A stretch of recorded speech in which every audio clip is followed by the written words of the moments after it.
آج جو یہ روحانی عمل میں آپ کو بتلانے لگا ہوں یہ بھی آپ نے کرتے رہنا انشاءاللہ العزیز۔ آپ دیکھیں گے کہ آپ کے چہرے کے جو بھی داغ دبے چھائیاں وغیرہ یا جلد کے اور بھی جو دیگر مسائل ہیں ان سے انشاءاللہ آپ کو شفا ملے گی۔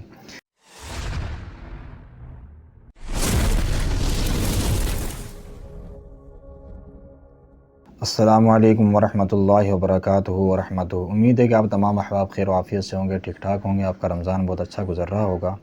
اللہ تعالی ہم سب کے رمضان کی جتنی بھی عبادتیں ان سب کو اپنی بارگاہ میں قبول و منظور فرمائے۔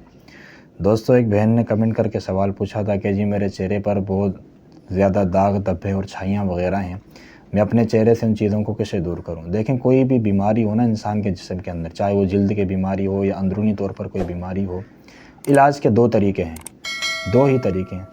سب سے پہلا طریقہ کیا ہوتا ہے کہ آپ نے علاج کے لیے کسی اچھے ڈاکٹر، اچھے طبیب سے آپ نے رابطہ کرنا ہے، مشورہ کرنا ہے۔ ظاہر سی بات ہے، بہت ساری بیماریاں ایسے بھی ہوتی ہیں بعض مرتبہ جو دعاؤں سے ٹھیک ہو جاتی ہیں، بعض مرتبہ ایسی بیماریاں بھی ہوتی ہیں دعائیں بھی ہم کر رہے ہوتے ہیں لیکن کوئی خاص فائدہ نہیں ہو رہا تھا، ڈاکٹر کے چیک کرنے سے، اس کی دوائی دینے سے جو ہے وہ بیماری ٹھیک ہو جاتی۔ اس لیے اگر آپ کو کبھی بھی جلد کا یا چھائیوں داغ دھبوں کا کوئی بھی مسئلہ ہو اس طرح کا، تو سب سے پہلے آپ کسی اچھے ڈاکٹر سے رابطہ کریں جو جلد کے علاج کا ماہر ہو۔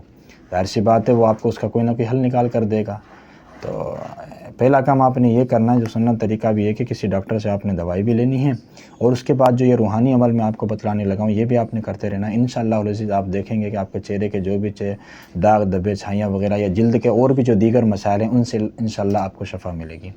پہلا کام تو آپ نے یہ کرنا ہے کہ شروع میں 11 مرتبہ درود پاک پڑھنا ہے۔ 11 مرتبہ درود پاک پڑھنے کے بعد آپ نے فجر یا عشاء کی نماز کے بعد، جس میں آپ کو آسانی ہو، فجر اور عشاء کی نماز سے فارغ ہو کر یا شافی یا شافی یا شافی 100 مرتبہ اس کا ورد کرنا ہے۔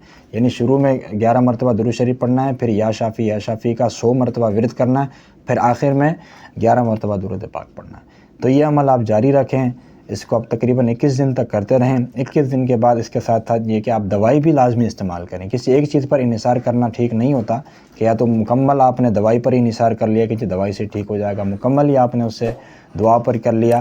میرا اللہ چاہے تو دعا سے بھی کر دے، چاہے تو دوا سے بھی کر دے، یہ اس کی مرضی، اس کی قدرت ہے۔ لیکن بہرحال دونوں چیزیں چونکہ انسان کے لیے ہی بنی ہیں، دعا بھی انسان کے لیے ہے، دوا بھی انسان کے لیے، تو دونوں چیزیں استعمال کریں۔